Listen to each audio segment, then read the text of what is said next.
I can honestly say this was a very difficult decision. I mean, I've had other jobs since I retired from the military, but this was a great couple of years. And it seemed to have flown by so quickly. But why now? Well, in the grand scheme of things, my wife and I are ready to retire. Our children are elsewhere, and we've talked about this before. We've got kids and grandkids, no one within 300 miles, and the majority of them are about 3,000 miles away. So we had a wonderful Christmas holiday out west, and we just asked each other, why don't we do this more often? And we can. So so that's the big picture. In terms of the immediate need, there's no good time to leave a position vacant. I mean, to top that off, there were a couple other critical positions in town that were vacant. So, being a fellow who's, career military, you have an obligation to the organization. And so it was hard. It was hard for me to say, as much as things are, as much of a bind that the town may be in with some other jobs, me throwing my name and my retirement in there, is that going to, will that make it worse? I'm sure.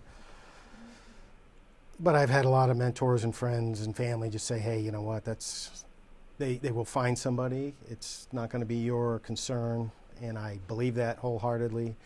And more so, here we are halfway through the fiscal year. So now just getting down to the objective part of the decision. Hey, I just finished the budget. The budget's done. I'm not going to leave Nicole hanging without a replacement when this hard administrative stuff has to get done. We've closed out any claims that I've been working and those that are still pending. And I was just on the phone with somebody before you came in. They have a direction. They still have assistance here, whether it be me or directly to the VA. And our Chapter 115 recipients, we just finished their semi-annual, every 6 months, recertification. So it's a good time. I know when I got here a couple of years ago, it was, hey, welcome aboard, Veteran Memorial Day's in a month and a half, get on it. So I definitely didn't want to do that to my successor, or Nicole for that matter. So, what are you going to miss most? Helping people? Well, of course, but I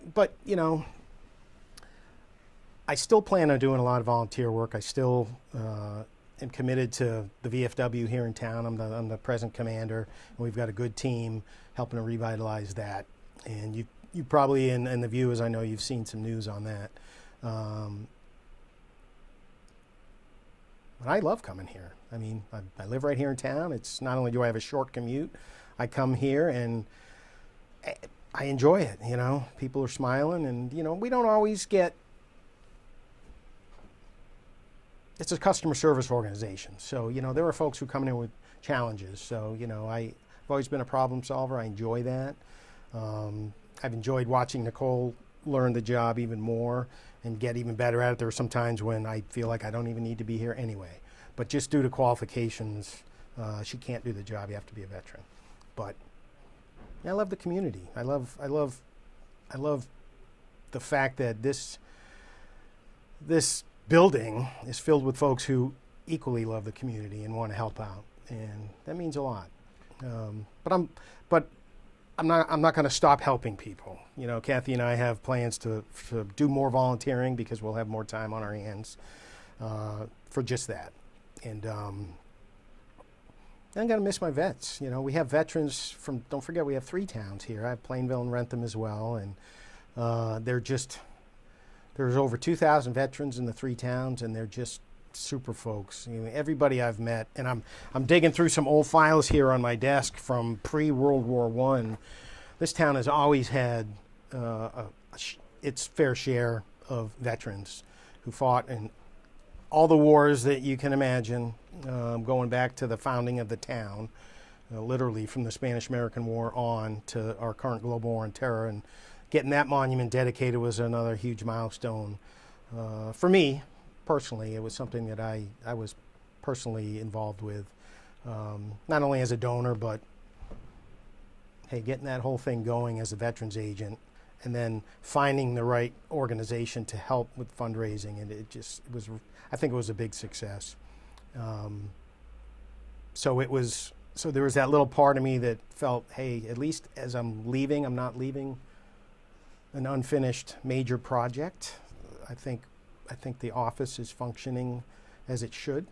In fact, I know it is. So it was a tough decision, but we're looking forward to getting back out on the road and seeing the kids. We have a camper. Haven't used it in 2 years. Of course, it didn't help it rained every weekend this year, as you may know. But yeah. I get the impression it's an emotional decision, and walking out for the last time. Hugely emotional. I could tell you, after only 2 years, it's not much different than walking out after over 30 years in the Army. I mean, it's for everything about the job. I can't think of anything that's just not positive and worthwhile about this position. And unlike serving in the military for all those years, your life is dedicated to wherever the powers that be send you, and you serve honorably and you serve professionally, and not everybody may believe in what you're doing, but I think here there's so much support in this town. I mean, who doesn't think our veterans deserve all the help they can get, or the assistance that they've earned over the years, and whether that be from the Veterans Administration or the Department of Veterans Affairs, or even from the state. So yeah, I mean, it's emotional leaving one of the best jobs I've ever had, and I've had plenty.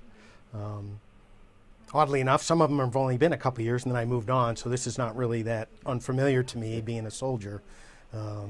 Seems like every couple of years you were getting an email with some orders and you were moving out, doing something different. And but I was also it was also very emotional for me just to say it, just to walk up to Mr. Borg one morning and say, hey, you know what? Thanks for everything. Thanks for believing in me. Thanks for allowing me to serve the veterans of these 3 towns, and thanks for believing in me. But it's time to go.